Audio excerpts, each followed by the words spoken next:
MetaMask mencuri data kalian, Binance menghabiskan dana sejumlah 2 miliar dolar, staking ApeCoin akan segera hadir dan sebuah proyek Cardano yang memiliki banyak potensi gagal. Halo Cryptosias, balik lagi dengan saya Leo dan kita kembali lagi di This Week in Crypto, ringkasan dari beberapa cerita paling hot di crypto space minggu kemarin ini. Seperti yang Cryptosias sudah dengar tadi, ada banyak berita penting dari berbagai nama yang sudah terkenal di crypto space, jadi ayo semuanya merapat dan kita langsung masuk saja ke berita pertama kita.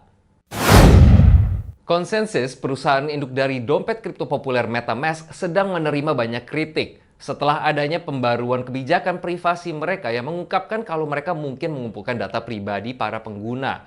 Kebijakan privasi yang diperbarui pada tanggal 23 November mengubah bahasa seputar data yang dikumpulkan tentang pengguna MetaMask yang mungkin termasuk alamat IP para pengguna, semua alamat dompet di aplikasi MetaMask, dan sidik jari browser web.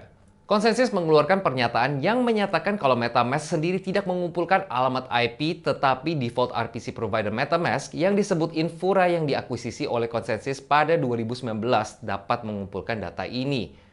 Berbicara dengan Cointelegraph, ConsenSys berkata, Infura tidak mengeksploitasi informasi ini secara tidak benar, dan ConsenSys tidak monetize informasi ini seperti yang dilakukan beberapa perusahaan Web2. Namun ini tidak berarti bahwa mereka tidak akan mengeksploitasi atau monetize informasi ini di masa mendatang dan data yang dikumpulkan bisa bocor saat diretas atau dieksploitasi. Bagi Cryptosias yang mungkin mengkhawatirkan hal privasi, kami menyarankan untuk mengubah RPC di MetaMask. Kami akan meninggalkan tautan ke thread Twitter yang menjelaskan cara melakukannya dalam deskripsi video.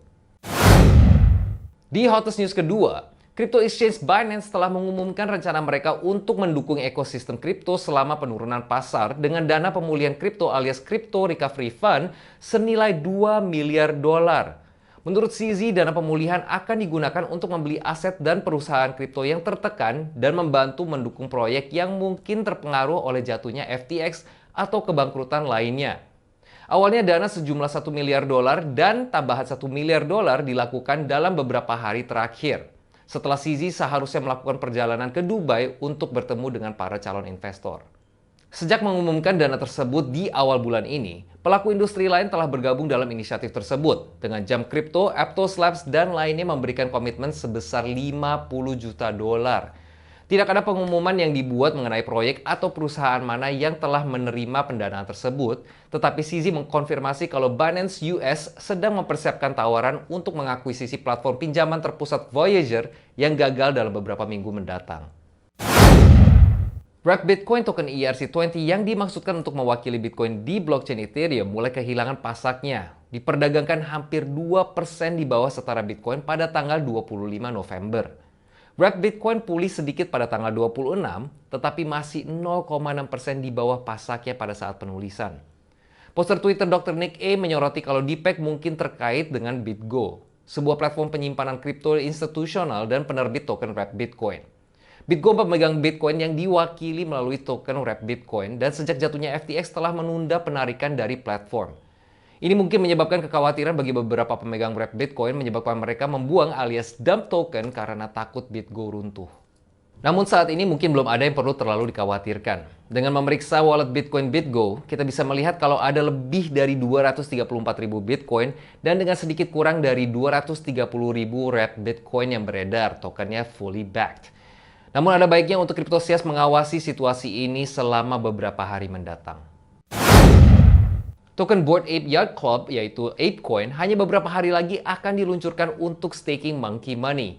Sistem staking dikembangkan oleh Horizon Labs, sebuah crypto development house yang ditugaskan untuk mengembangkan sistem staking.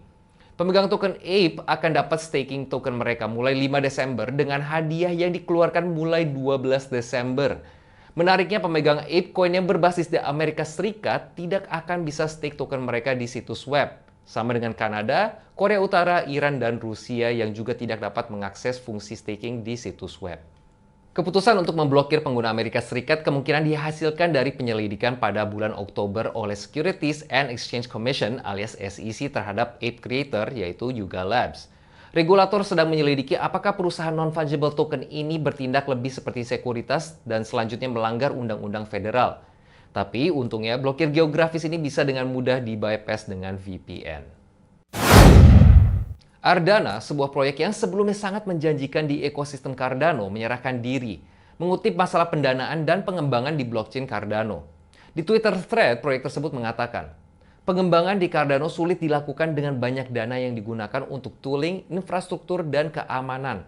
Hal ini bersamaan dengan ketidakpastian seputar penyelesaian pengembangan telah menyebabkan tindakan terbaik adalah untuk menghentikan pengembangan di USD. Ardana sedang mengerjakan minting dan perdagangan stablecoin dan telah mengumpulkan dana lebih dari 10 juta dolar pada tahun 2021 dari Three Arrows Capital, Kronos Research, Justin Sun, dan lainnya. Sementara Twitter Panthers telah mengambil kesempatan untuk mengolok-olok Cardano dan ekosistem mereka yang sedang berjuang. Beberapa telah menunjukkan kalau ini bukan proyek gagal pertama dari Ryan Matovu, pendiri Ardana. Matovu juga merupakan pendiri Orbis, Cardano Layer 2 yang juga menghentikan pengembangannya minggu ini, serta Plethori dan YFD, dua proyek gagal lainnya. Ini menunjukkan pentingnya melakukan penelitian tentang proyek apa yang kita rencana untuk investasikan. Hindari pendiri dengan riwayat proyek gagal di crypto space.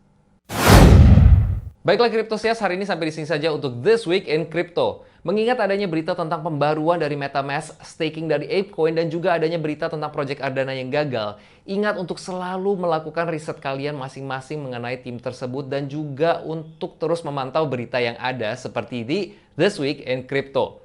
Kalau Cryptosias suka konten kami kali ini, ingat untuk like, comment, subscribe, dan juga jangan lupa untuk nyalakan notifikasi kalian supaya tidak ketinggalan berita selanjutnya. Saya Leo dari Crypto Discover mengucapkan terima kasih dan sampai jumpa di video berikutnya.